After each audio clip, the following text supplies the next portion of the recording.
Hi, and thank you for watching Targeted West. My name is DJ Chris. You can check us out at TargetedWest.com. We're a peaceful work group that gets together about V2K, directed energy weapons, and directed synthetic dreams. This is show number 198. It is the 8th day of the second month, February 2026. The opinions of our guests and the people on the call are that of their own and not that of DJ Chris or Targeted West. Thank you for participating, everybody. The book club will be at 6:45. And today we have a guest, the creator of Cognitive Liberty, Dominic Halpin, is here to talk to us about his film. And we're glad you're here to watch. So how are you? Very well, very well. I'm very honored to be here. Thank you for inviting me, Chris. Yeah, so I saw your film, and I know people in it, and I thought it was very compelling. I really hope that a lot more people get a chance to watch it. I know you have it available in places to watch, so I believe it's on YouTube. Is that correct? That's right, yeah. So if you search for Cognitive Liberty Mind Control, you'll find it on YouTube. Targeted Justice, who are obviously part of the film, have actually translated it into 10 other languages. So you'll find all of those translations on Rumble, and also I think other versions that people have put up all over the place. So it seems like lots of people have ripped it offline and put it up on Rumble and all over. So which I'm very happy with. I don't mind if they do that. So yeah, it's all over the place, and on X as well, which is actually where it's had the most views. I think it's now on about 300,000 impressions. So it's very, very impressive, and happy with the response, because I went to DC in September last year because I'm obviously since I put out the first film, which you may or may not know about. Targeted Justice invited me to be on their board, and so not long after that they said, come to DC, come to one of our meetings, our rallies. And so I went there, and when I met all of the attendees from the rally, all the Targeted Justice members and the team, I saw how hard they were working. I saw the real kind of look of desperation in people's eyes when I was interviewing them, and I thought, I've got to get back and get this out as quickly as possible. So I came back from DC, sat on my sofa, editing the video for 8 weeks straight, barely moved apart from walking the dog, and had it out by November. So yeah, I'm very happy with the response, and it's nice to be able to tell the targeting story, because there really isn't much out there for us. Obviously, lots of testimony from different people, but there's nothing that kind of tells the whole thing. So that's what I wanted to do with that film is to kind of have a targeted for dummies, or targeted individuals for dummies type resource out there for people to show what they're going through. Gotcha. Well, we have a clip from the show, and we'll play that right now for everybody to check out.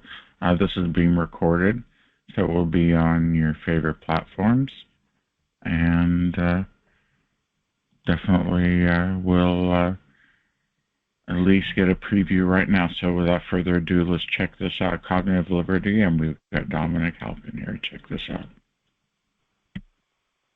These are very covert weapons, aren't they? This weapon is designed to bathe a target's living quarters in microwaves. They're designed to make the target feel like they're crazy. Delusional, fantastical, crazy talk. It was the lyrics of the song being said out loud in a robotic voice. I froze. I started to hear family members and friends' voices in my head. If you're a religious person, they might try to pretend to be an angel or a demon or something. There were visuals being sent to me while I was driving.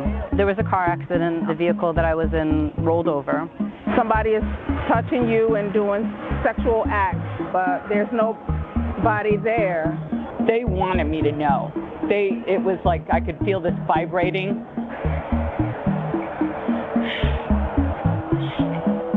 Voices in their heads telling her, we're not raping you, we're just stimulating you. We have confirmed that these kids are in fact receiving directed energy weapons and voice disco halls. Somebody do something. like a red hot poker going into each ear. I thought I was going to die. This is wickedness and this is evil, and it has to stop. My life went from normal and even boring to really terrifying overnight. If they put you on this program, there's no getting away from it. It forced me into suicide twice. Electronic harassment perpetrated through the use of directed energy weapons. ABC News has learned that shooter Aaron Alexis was kicked out of Navy housing just weeks before his rampage because he was raving about voices in his head. The most horrific weapon ever made is being used on human beings. Our thoughts are not private. I will be launching the first counterattack against mind control in human history. 39-year-old Stephen Marlowe is in custody. The suspect is accused of shooting and killing 4 people. Father, I ask that you forgive me my sins, all my past sins, all my present sins, and all my future sins. What causes a seemingly well-liked guy to plan a mass murder? Is it mental illness, or as many suggest, being a victim of gang stalking? This isn't okay. I'm a veteran. This isn't the country that we fought for. When does this program end? Who's going to step in? Who's going to do something about this? There's only so many people you can dismiss as delusional and crazy.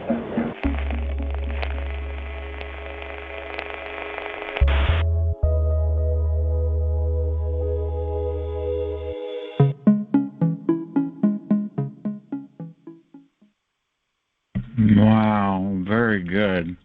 Incredible. Thank you so much. Thank you for that. What great work. Appreciate it. So, how long did it take you altogether to film that and put it together? So there were 2 kind of film shoots, really. There was the London protest at the end of August last year. That was, I think, one day on the 27th of August. Then there was the Targeted Justice event in DC, and I went there for a week. So it was about kind of a week and a day of filming in total, and then 8 weeks of kind of solid work, creating all the graphics and doing all the editing, sound on color. The sofa, yeah, great. Yeah. So, but it was worth it, because people have reacted really well to it. And I think, one of the biggest things, the biggest testaments for targets, if you want to show people this is real, is just show them the page of the video on YouTube, and you'll see all the comments. Finally, vindication after 13 years. This is happening to my wife, and this happens to people I know. This is happening to me, it just started happening. What do I do? So there are so many people. All the comments on YouTube, and there are hundreds, are just sufferers of this. And so the targeted community on X especially has been great. They've been really sharing this far and wide, and tagging me in all the posts. And we've had some great responses, so it's doing really well, and I'm very happy with it. And hopefully the next one will be as good. Very nice. So now that you've completed this film and you're going around talking about it, you mentioned earlier to me that you've got another film in the works. Tell us more about that. Yeah, so this one will be called Cognitive Liberty Dystopia.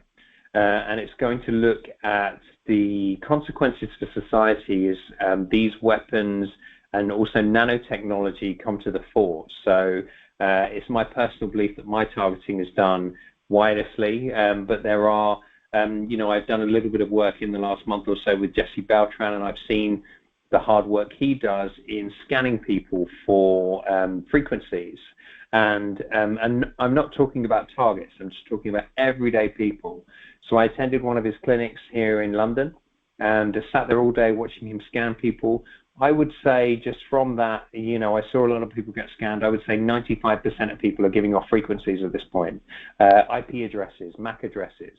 And this is not people who are targeted. This is normal, everyday people, maybe who took the vaccine or, something like that. But they don't know how, but they're giving off these MAC addresses.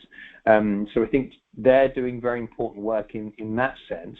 So I'll feature a little bit of that in the next film. But it's also going to be more of the same, more target testimony. I've visited our shadow defense minister, so the the defence minister's counterpart in the opposition party here in the UK. We asked him, we pushed for, so I went to meet him with one of his constituents. We pushed for a ban on psychotronic weapons. And he said, no, I'm not going to do that because I just don't believe it's true. I don't believe it's possible to affect the brain with wireless frequencies. And so obviously, that was great for me because that's quite a big hook.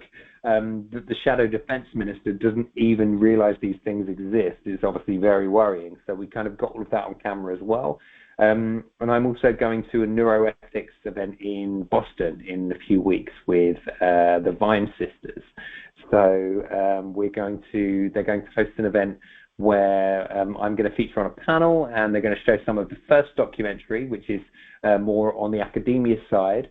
And then we're going to talk to some V2K victims, and we're going to try and get them to connect with the press to, get the press to understand really what people are going through, and that the Havana syndrome is not what we've been told. Great. Yeah, I know the Vine Sisters are great, and that'll be super. We'll have you back, of course, to discuss your new film when it's ready. Any idea when this will be out for the public? Yeah, so I'm going to take a little bit more time with it. I've just sent off, and I think I told you before the call, just sent off a bunch of Freedom of Information Act requests as well, so that will form part of the story. So that's going to be maybe another month or so before they come back. But I'm thinking May time will be when I'm aiming to get this out, so a little bit longer, maybe double the time it took me to make the last one, but a lot more detail, hopefully, and trying to really get to the kind of crux of where this is coming from. And at the moment, I'm banging on doors trying to get some high-profile interviews with government, with other people, human rights orgs. So hopefully by the time May rolls around, I'll have all of that done, and the new doc will be great. But people are still, posting the last one. Obviously, it only came out in November, so I'm still doing shows like this, and very glad to talk about the targeting in general because I think there are kind of sins by omission and sins by commission, right? You can, if I am able to make videos and if I've got an audience to tell the world about things, then it's really only right that I tell the world about this technology because, obviously my motivation is to free myself, but at the same time, people need to know about this. People need to know that it's possible now to read your mind at a distance and also to inflict different types of pain without, think about this as this potentially is a pipeline for the pharmaceutical industry. They've inflicted cramp on me every time I leave my house, and yet when I come back in the house, the cramp disappears. So it's almost like a kind of geo-fencing kind of tagging system that they could, there are so many moving parts to this program that could be used in different ways in society that I think we need to tell everyone that this is happening. And geofencing for everybody out in the audience, just to know what they use in cell phones, but it's a way to target an area where you fence in a section of a crime area, and you can infiltrate that and get all the people that were in the area and record their data. So, wow. Okay, well, that's great that we have a second film. And as far as your targeting, how are you coping right now? Not great, I have to be honest. So when I put the last film out, they really started attacking my head. It's almost like sometimes somebody's actually putting their finger in your brain, like to poke around. It does feel like there's a physical sensation, just a poke, and it's been tough and a lot of sleep deprivation. But it's got better over the last few weeks. Very interesting, actually, when we went to DC, all of the team from Targeted Justice said the same, that our targeting almost left us alone while we were in DC, which is very strange. It was there, but it was wispy, as if maybe they're too worried in DC to have these weapons on full blast in case maybe there's a way that they could get caught. I don't know, but it did seem like all of us had a very easy week, and then as soon as I got back home, it was back to being hammered. So, but I can't go on like this. People can't go on like this. This is horrific. Our lives are being stolen. you can't compensate for time. Even if they come out in 10 years and say, here's bags of money for you all, it's not going to compensate for time. You know, we're losing our lives. Many of us are losing friends, family, you know, people that are important to us because they can't believe, they can't wrap their head around this because there's no, you know, there's nothing in the kind of mainstream that is credible about this technology. And so that's why I decided I had to make the first film, which is actually, the first film is Cognitive Liberty, Neuroweapons and the Fight for Brain Privacy. And that more talks, it does feature the targeting stuff, but it more talks to academics and human rights organizations. I wanted to start there because I wanted to kind of take the audience on the journey to show them that what targets are saying is actually very close to what the academics are saying is possible. So, you know, to show that there's not a big gap in and a big jump of imagination to see that this is happening to people. So, so yeah, and then Targeted Justice saw that, and then I made the second film, which is obviously the one we're talking about today. So. That's correct. That's terrible that you're going through that. Not great. Yeah, I did get the directed energy weapons on my feet, but they seem to discontinue that for some reason. But I do get the V2K all the time, and the things they say is horrendous. It's mostly AI, but I do get live agents every once in a while, and they get pretty rotten. Yeah. Yeah, I can imagine. I don't know how I would cope with V2K, I have to be honest. It's bad enough, it's hard enough not to talk to the Zaps, because in a way, the electronic harassment is communicating as well. It's similar to the V2K in that there is an intelligence behind it. So if you think of left as no and right as yes, it's essentially saying yes and no all day to me, but in different parts of the body. So it might poke me up the nose if I'm hungry, or if I think I'm going to go and get something to eat, it might poke me up the nose as if to say, you pig. You know, if there's something to do with numbers, it might touch one of my toes, or you know, touch me on my thumb to give me a thumbs up.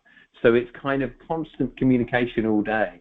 But the key really is not to talk to it and not to acknowledge it, and especially with you know, automated voices in your head all day. I mean, that's just you know, you think about torture techniques they use in war and you know, kind of Chinese water torture or waterboarding, that kind of thing. But of course, they're only allowed to do that for 3 or 4 hours or an hour and a half, and then they, by you know, the UN Universal Charter on Human Rights, they can't do it for, you know, or the rules of war.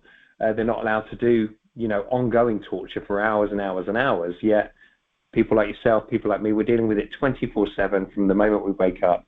And obviously it goes on for years. When it starts, it doesn't stop. And this is the horrific nightmare that we're living. You know, waking up every day, opening your eyes and thinking, is it still here? And of course, I get a tap on my nose usually in the morning.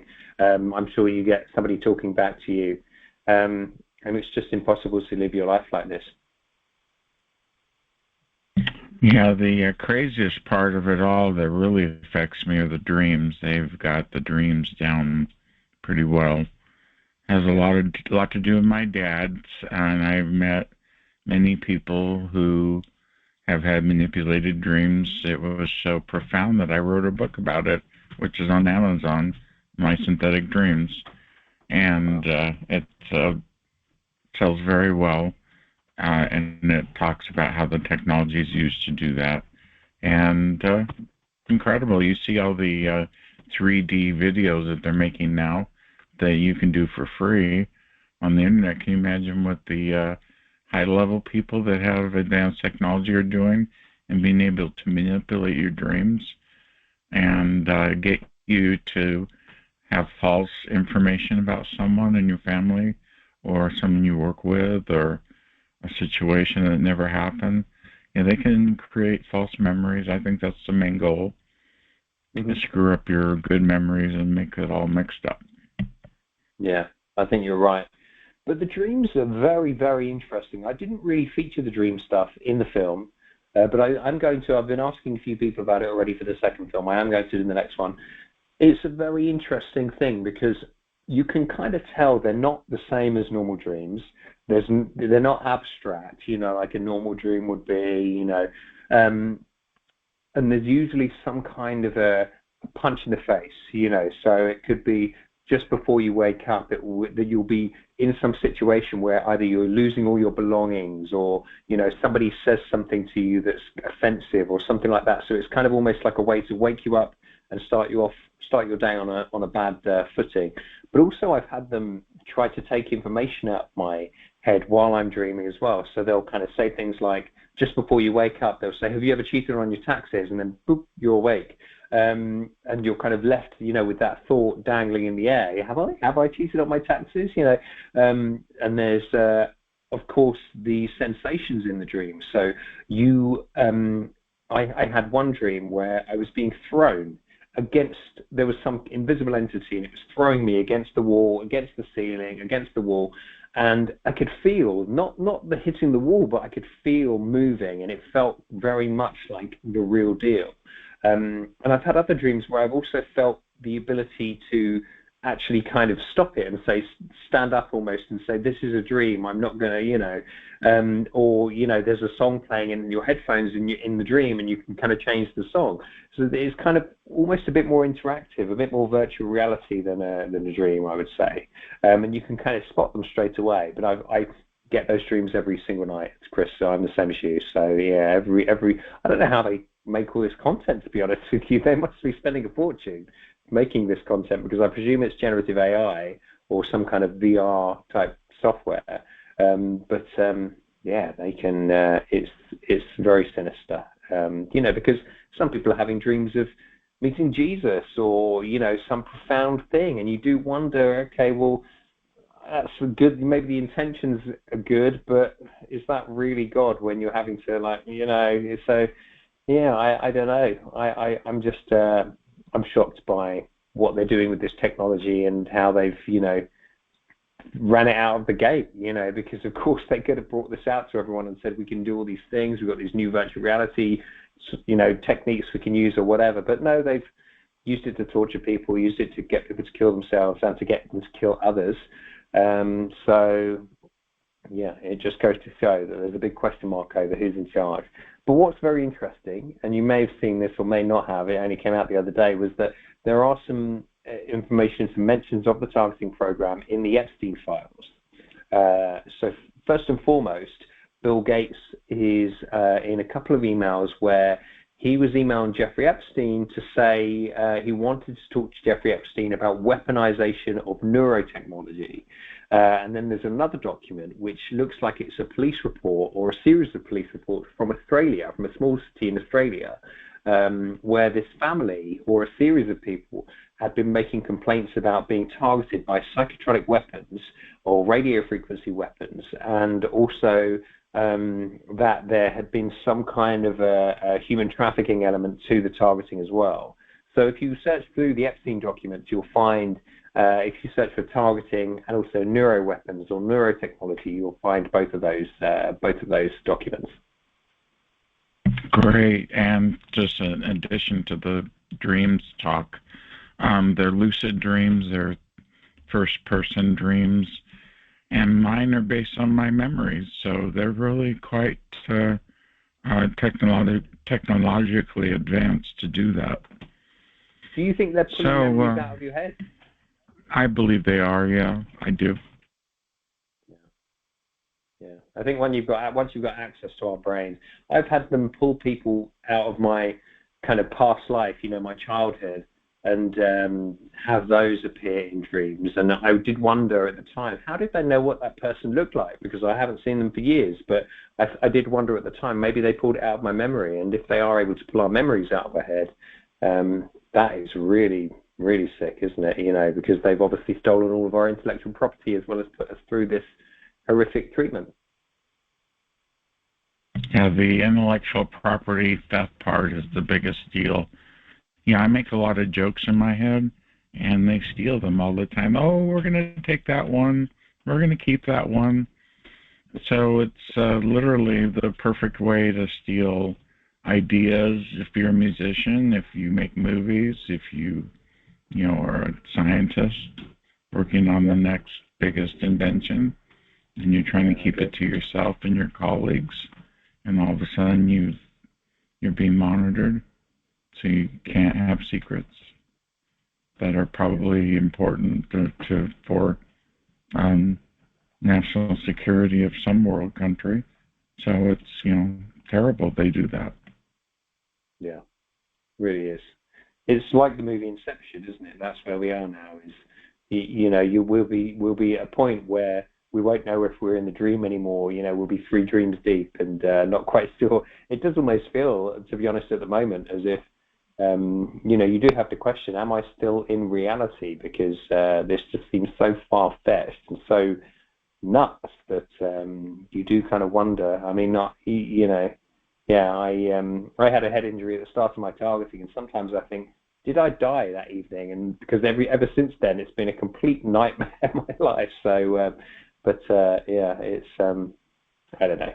You've got to keep fighting. I guess that's the main thing.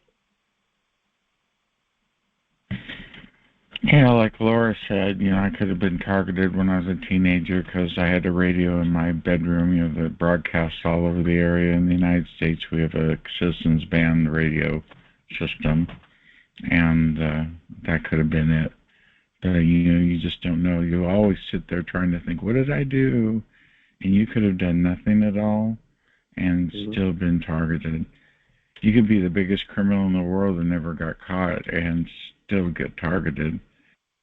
It doesn't matter where your background is or what color you are or your race, creed, your sexuality. And they like to twist sexuality around too. And they do that to me in my dreams. And it's a pretty sick situation that only sadistic people that have the power to do this have the ability to be.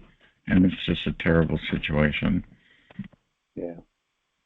Well, I hear some people now talking about we need civilian recognition of Havana syndrome, or we need to be recognized. I have somebody I know who's talking to the UN about recognizing victims as disabled. When I hear things like that, it's like a red flag to a bull, frankly, because I'm like, I don't want to, it's not a syndrome. I'm being attacked. There's a machine. It needs to be switched off. This is not a syndrome. This is not a health incident. This is an attack. And so, it does drive me mad when I hear people saying, well, we need to be registered as civilian Havana syndrome, because, I mean, whilst that is true, and I don't begrudge those people, this is a machine. It needs to be switched off. And I would bet there is a massive, massive infrastructure somewhere that is targeting probably everyone.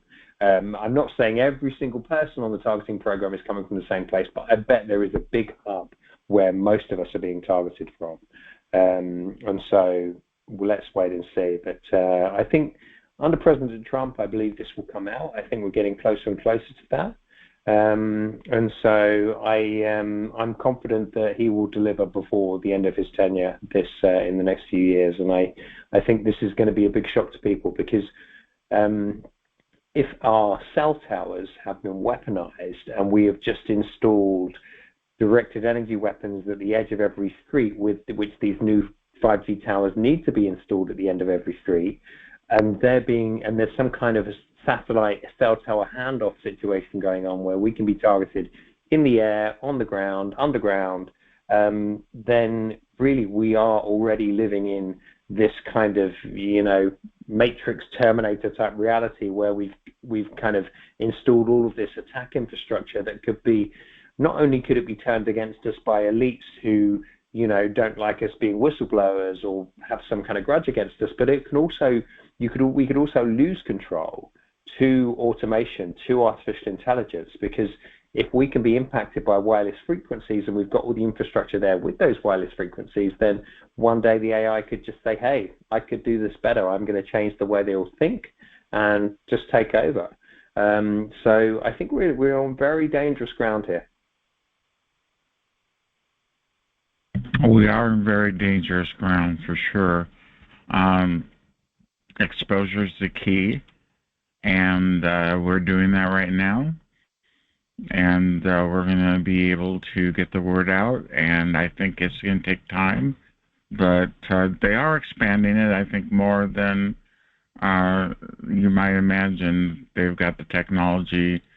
These data centers are being built everywhere, and I'm sure they're doing more,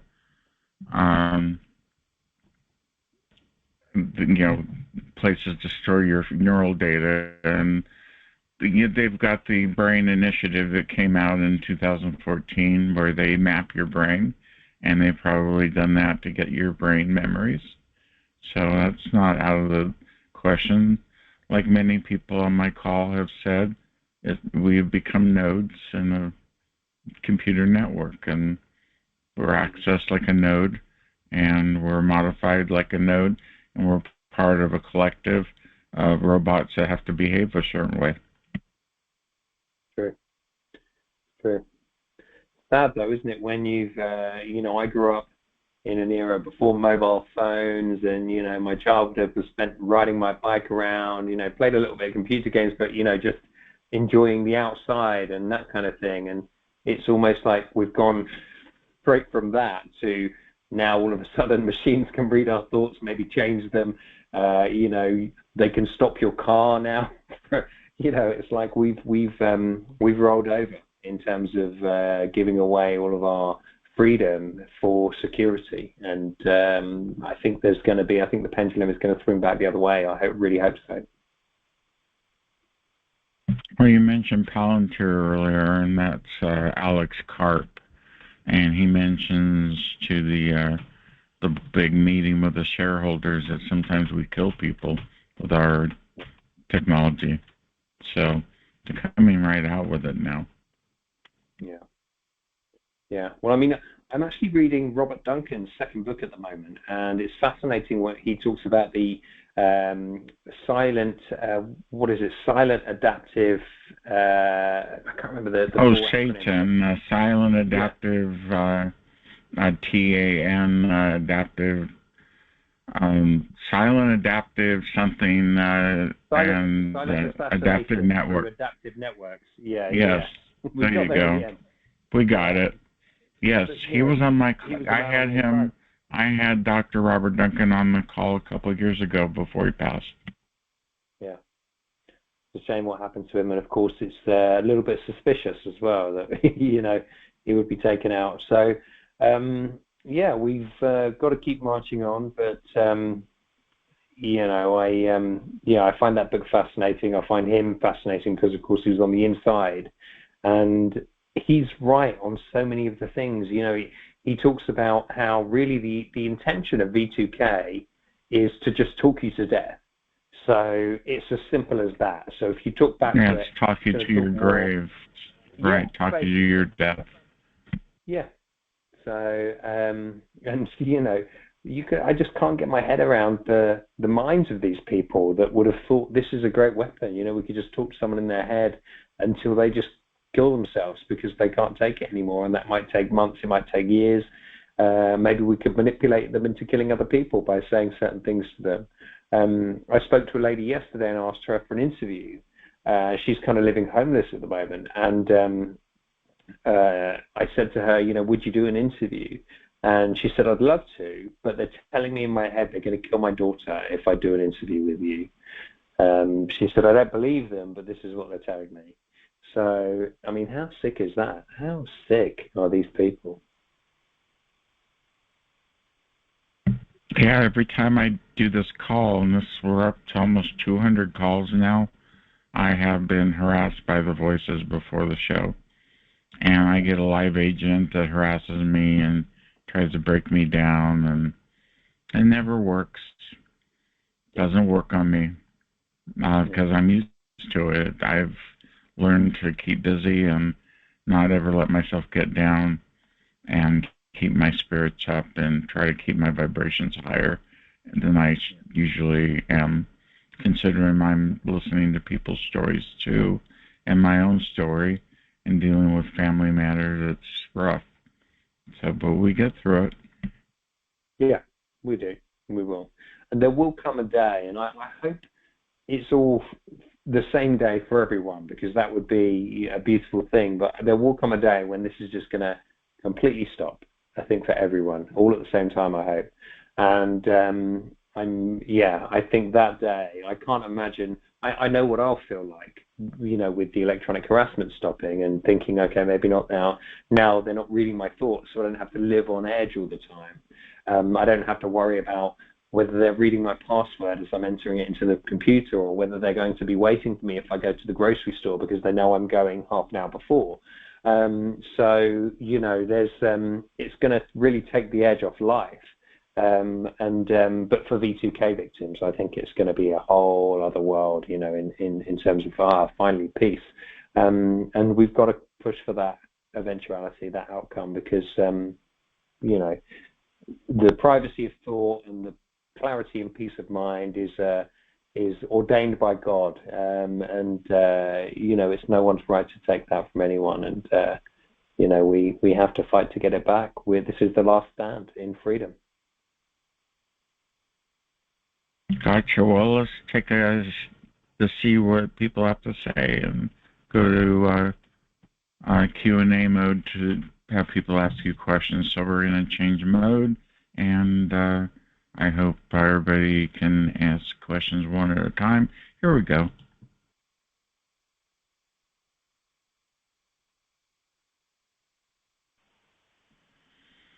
We're with Dominic Halpin, Cognitive Liberty. Oh, hello, John. How are you? Come on in.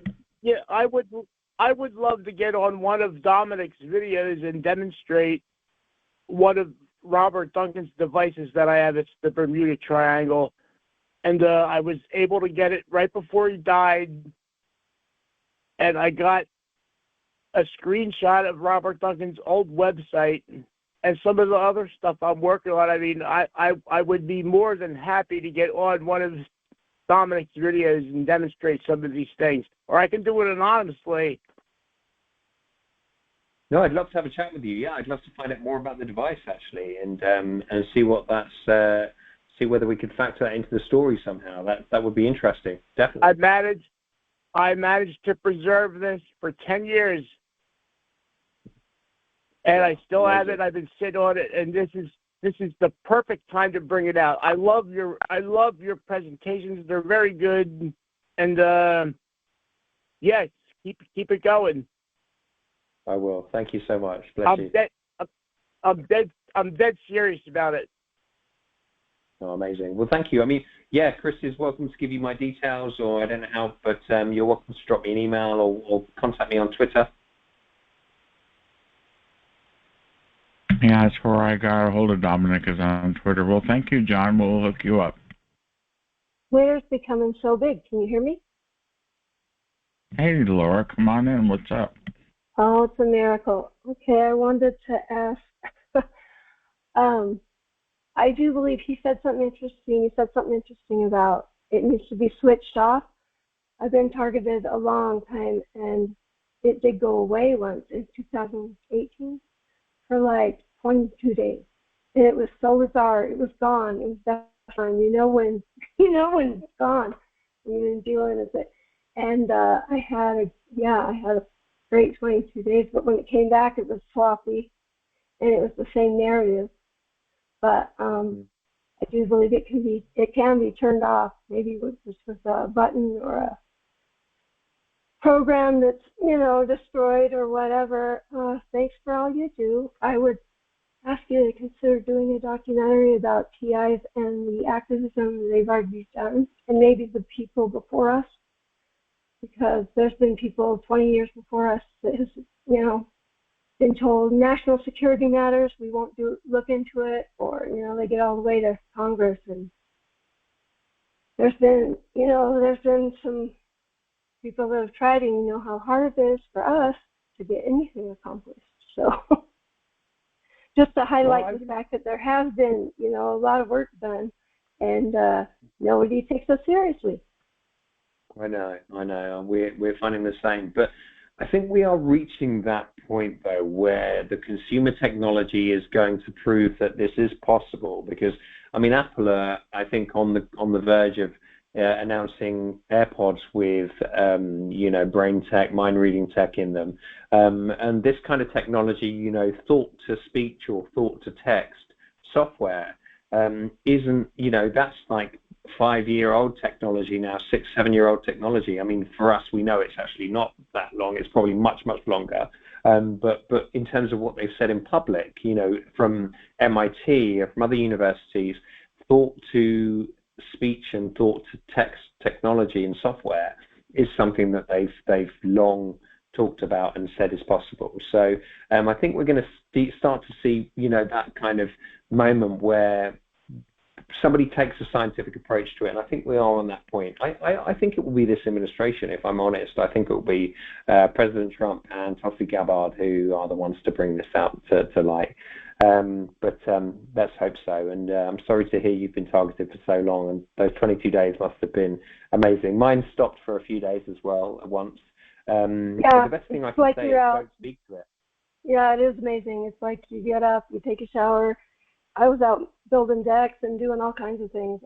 It was amazing. It was like, whoa, imagine what I could, But, like I said, it came back sloppy, so I don't know, the whole thing was sold to another. Yeah, you just wonder who is behind this and who would care enough to, keep you down for so long. Yes. It's hard for people to wrap their minds around. So I'm glad that you do documentaries to let people know, because those are always helpful. Thank you. You can't get most people to read a book. Thank you so much for all you do. Thanks, Chris. My pleasure. Thank you, Laura. Next person in line to ask Dominic a question. Come on in.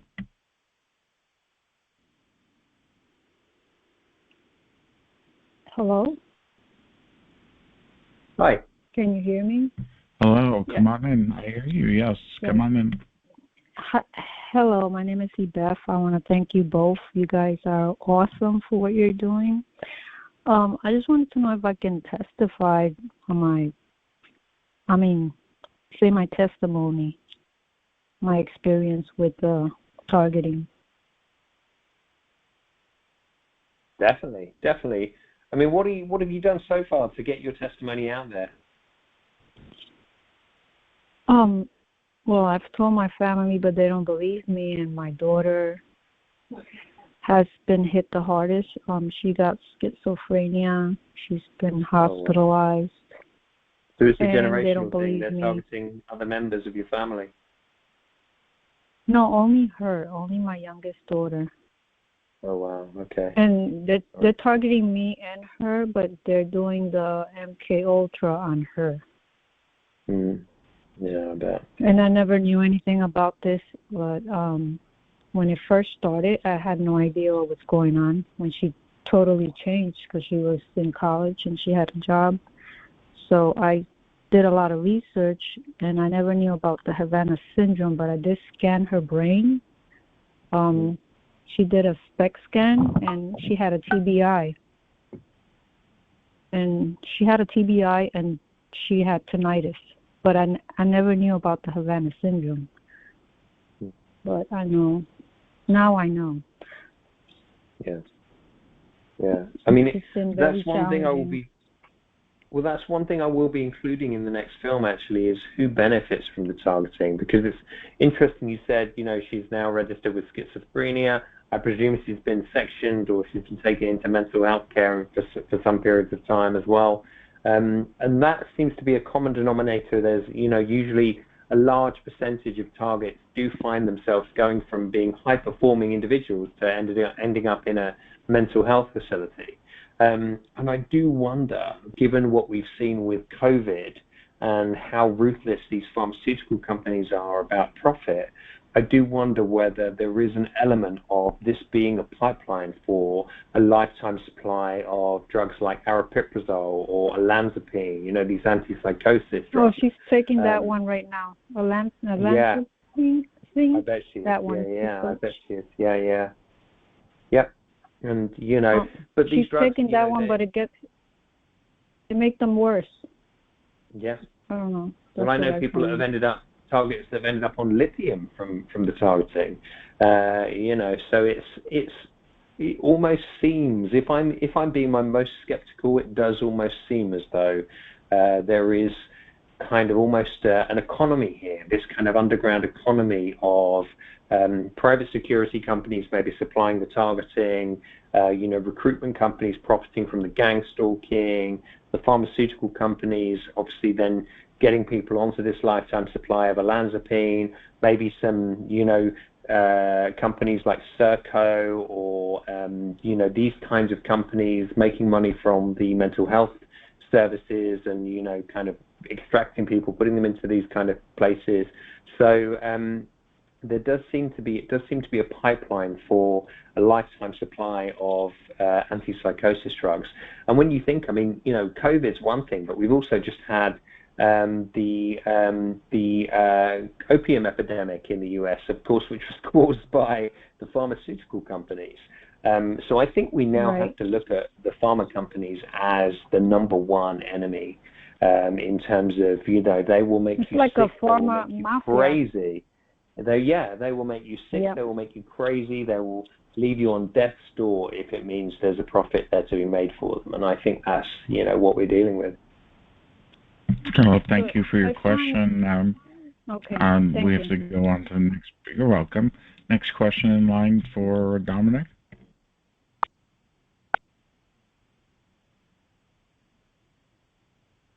Next question in line for Dominic. Come on in. Come on. I have a quickie question. Go ahead. Can you hear me now okay? Yes. I came in late to the meeting.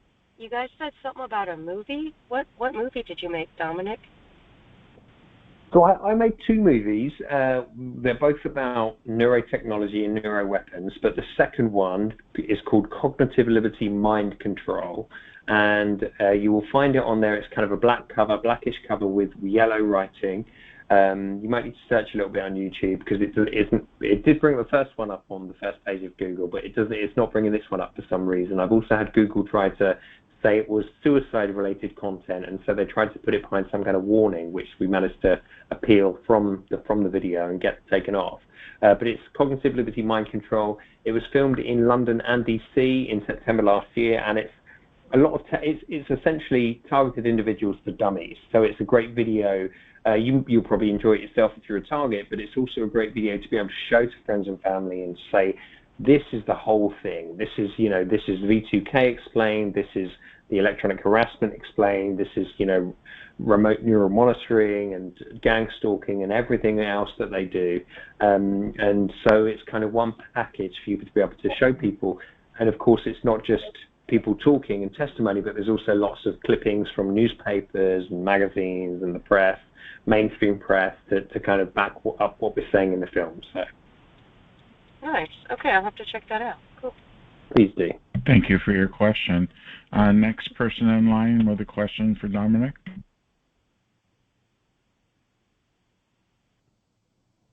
Hey, Dominic, how you doing? This is Ben. Hi, Ben. Go ahead, Ben. Me and you, we just talked on X there. We talked about me coming on and doing a spot for your next... we did. Yeah. Great. Well, thank you for saying yes, and I look forward to speaking to you. Yeah.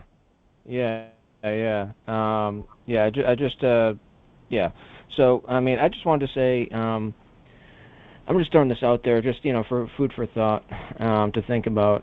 I think that a lot of the people, because it's weird when you talk to a lot of targeted individuals, that some of them don't experience V2K.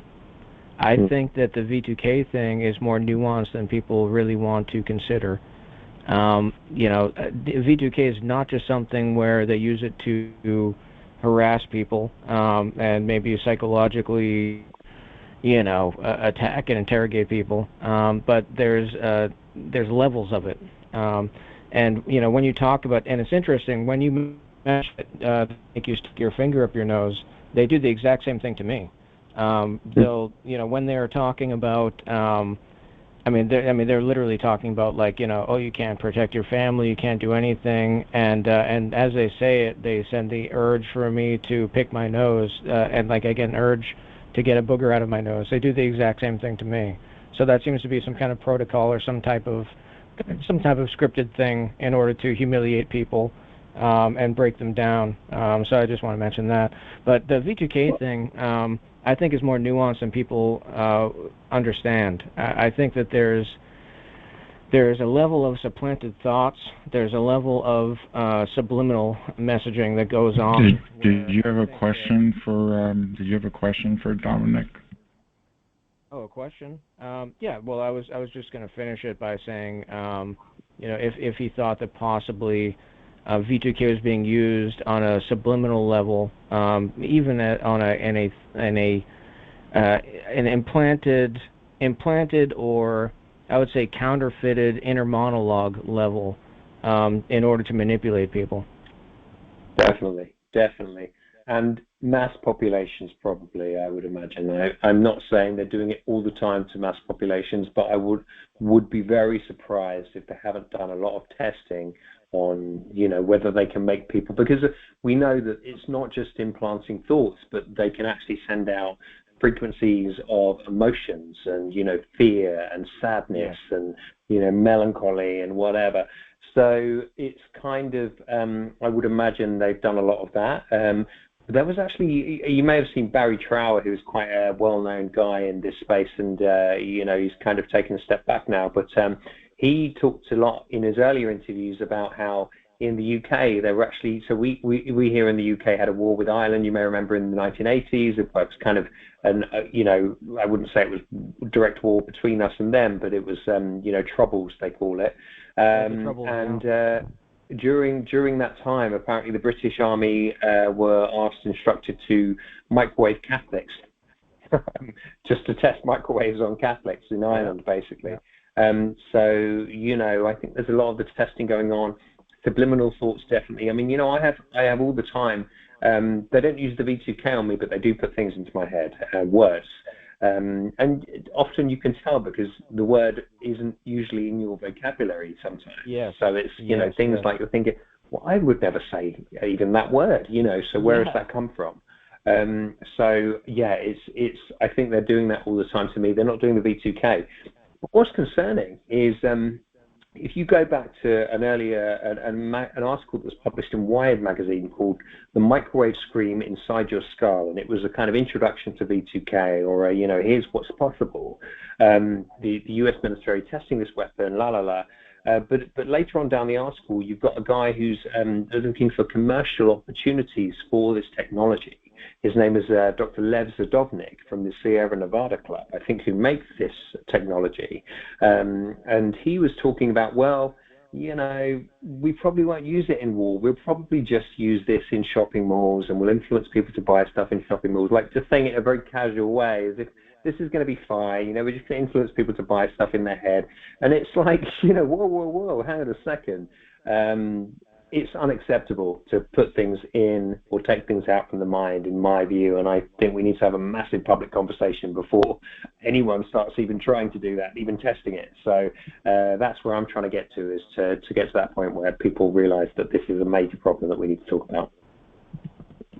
Thank you, Ben. Let's see who's next in line. Come on in.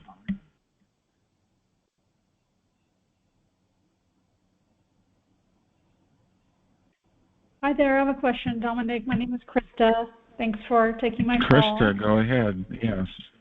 My pleasure. So, I've been targeted, maybe I was aware of it around 2015, but it really went full on around 2021.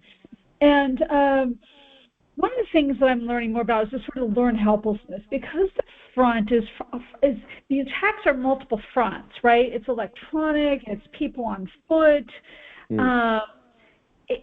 it's noise, it's a whole host of things. I think that there's this, learned helplessness that they want us to kind of get into, and so my mindset is, how do we just get ourselves off of some lists? How do we just fight back enough to be like, how can I get myself off of an InfraGard list, for example? These companies that partner with big businesses and cities. And so have you personally heard of anyone in the UK or other parts of the world who've had any level of success in sort of fighting back with these corporations or just getting their name off of a list? So so to speak? No, not so much. No, I mean, I went to DC and attended meetings with Targeted Justice, and I saw them, pitching this is Infograd, this is the FBI, this is Pfizer Section 702, Category 3 and 4, watch list. I'm open-minded to that, but I don't want to, put all my eggs in that basket just because, I don't know, maybe I'm just optimist, but I would be very surprised if we got to the end of this and found out that the American government was doing this for the whole world. I would be very, very surprised, or even the British government. I think what we're looking at instead is probably more likely private security companies that have been enabled by the government to operate without really, they've had this kind of, we need you to sign our license to use these new weapons. Okay, no problem, But actually, it's kind of out of the realm, out of the responsibility, and also the FOIA coverage of the government. So I wouldn't be surprised if this is private security rather than the government. I'm trying not to picture my government or yours as being villains that would do this to us. We've got to keep an open mind. It could be, but I don't know how to get myself off the list. Otherwise, I would be off it myself. I find the best way, though, to stop the electronic harassment is to not talk to it or not, kind of acknowledge it, and then it won't react to everything then. Whereas if you do acknowledge it, and if you are saying, F off every time it zaps you, then it will zap you more, I find. So it's I think, an automated software. And they're the rules. I think that's the rules of it. If you talk to it, it will increase, and if you don't talk to it, it will decrease. That seems to be what the algorithm is, from my experience. But getting off a list, I wish I knew. I think the only thing we can do really is expose this, and I think it's more complicated actually for me personally than being on a list. I think actually it's private security, but also I think maybe the telecom operators have leased out part of the spectrum that's coming out from the base stations, from the cell towers, that are, enable them to attack us. And this is, I'm just kind of, off the top of my head, this is my opinion. But I think we have to be open-minded that this is this is done privately, out of the realm of, the public sector, both in my country and yours. So one more question. Thank you for that. So then one last question is just, so do you think that, so is your strategy, as one man, work partnering with other individuals, is your approach then exposure? Is that sort of the key thing that you're after, or are there other areas that you're working on?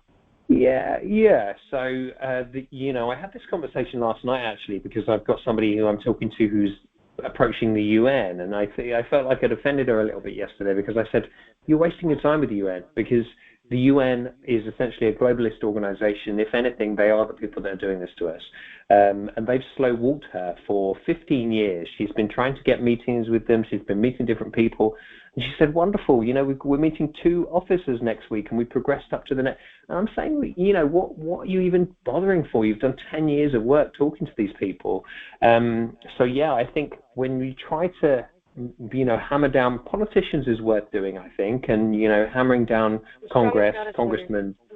Yes, you've got to keep doing it. But, I think at the same time, it's, really just shouting about it, embarrassing them on Twitter, rather than going to try and meet them, embarrass them on Twitter.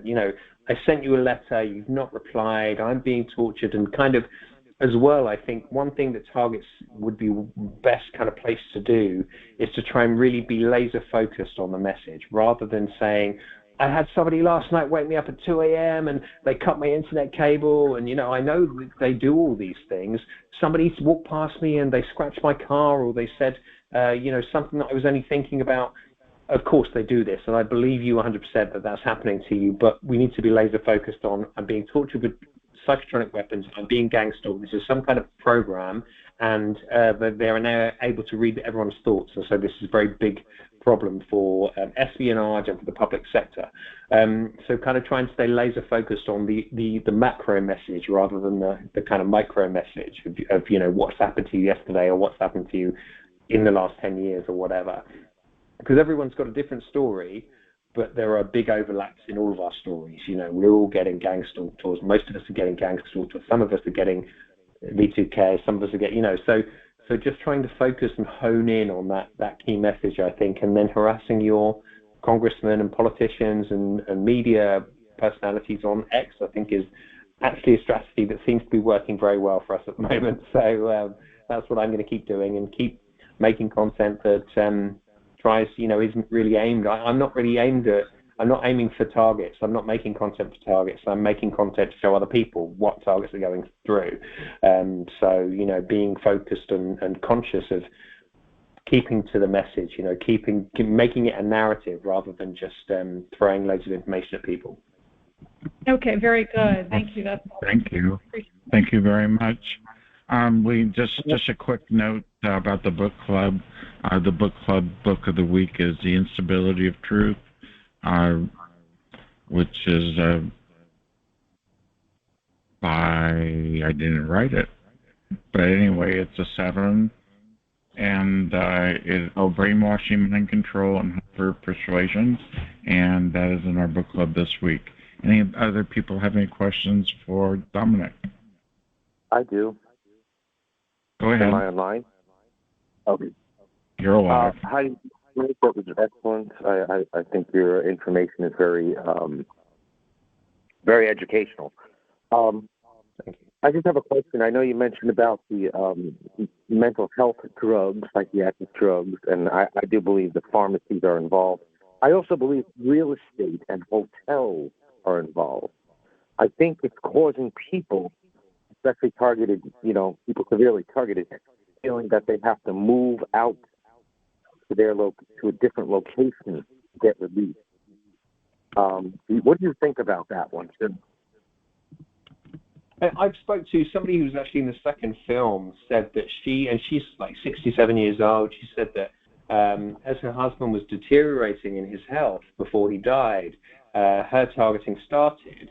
And then when, you know, the husband died, that targeting really increased, and she had to move home, and she kind of had to sell the house for much less than what it was worth. So, yeah, I think there is probably an element of that, you know, targeted hits on people because they have something you want, or that you can put them in a situation where, for instance, I heard from Targeted Justice that a lot of single mothers get targeted, and that raises big red flags, and especially, you know, given what we know about Jeffrey Epstein, or, you know, other kind of human trafficking organizations and operations.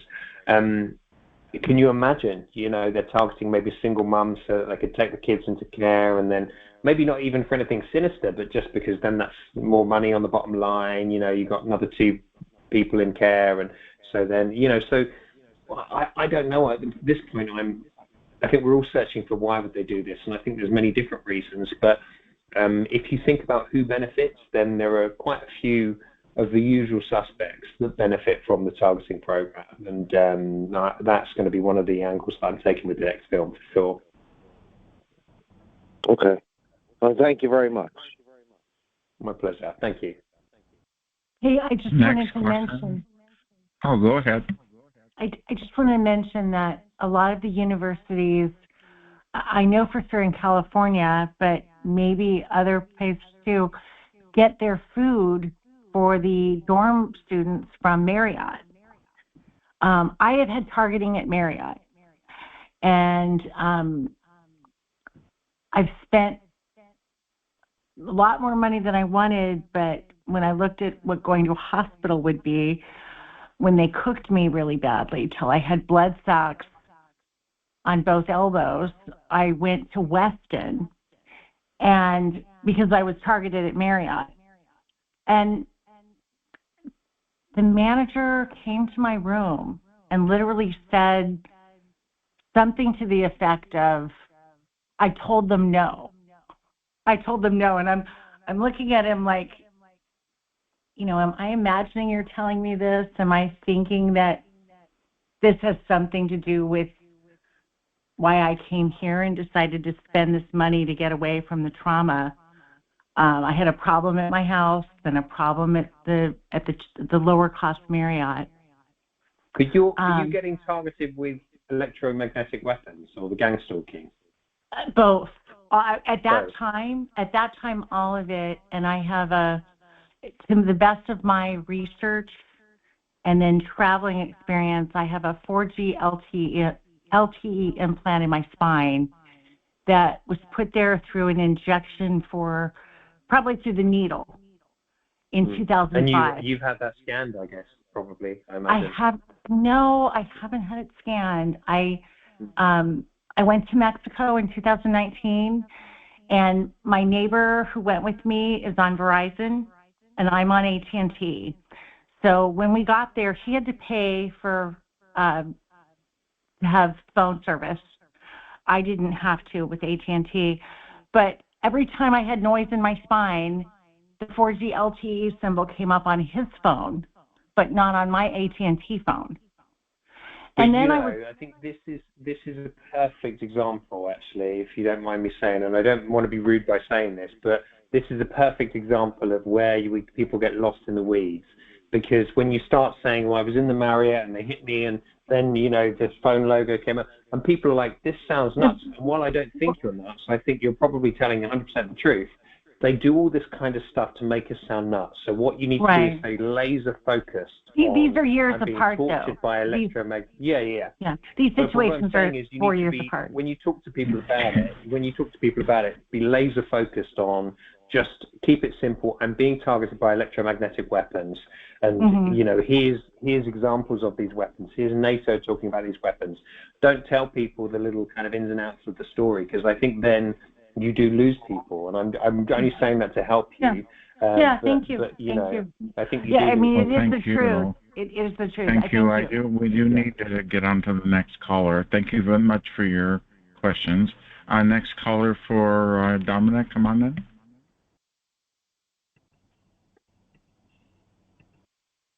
Yes, I got a question. Go ahead. I came in late also, and I was wondering how to go about getting targeted. If you could repeat that if I missed it earlier. My targeting started after I retweeted a tweet about Prince Andrew in the British monarchy. So I retweeted something about him and an accusation of human trafficking in Ukraine.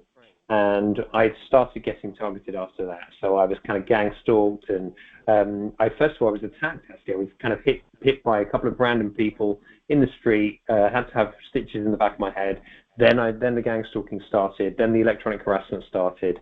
So it's kind of, but I speak to people with all different reasons for being. I had one woman who said to me, well, I caught my husband cheating, and then he put me on the program, and my parents are involved, and I think my dad was in the CIA, so he probably. So it's kind of whistleblowers, people like that. I think there's so many different reasons. I don't think there's one reason, and often it's because when you meet targets, you realize it's people of all different backgrounds. It's very often Christians, but it's not always Christians. I've met Jews, I've met Muslims who are targeted. And so, it's not kind of any one color of people or race of people or anything like that. It's all different types of people with all different types of reasons they think they've been targeted, and then also all different types of the targeting. So it almost seems as though they're doing different types of experiments on different people to see what causes trauma, what causes, or creates the effect the desired effect that they want, which could be suicide or it could be murder.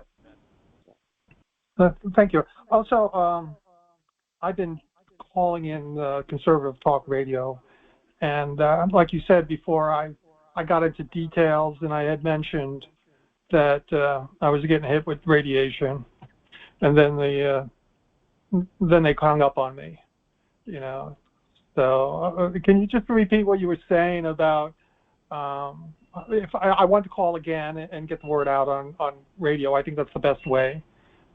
What should I say? How would I go about doing it? If you could repeat. The best way, and where I've found people's kind of eyes really light up and they understand what you're talking about, is when you say Havana syndrome.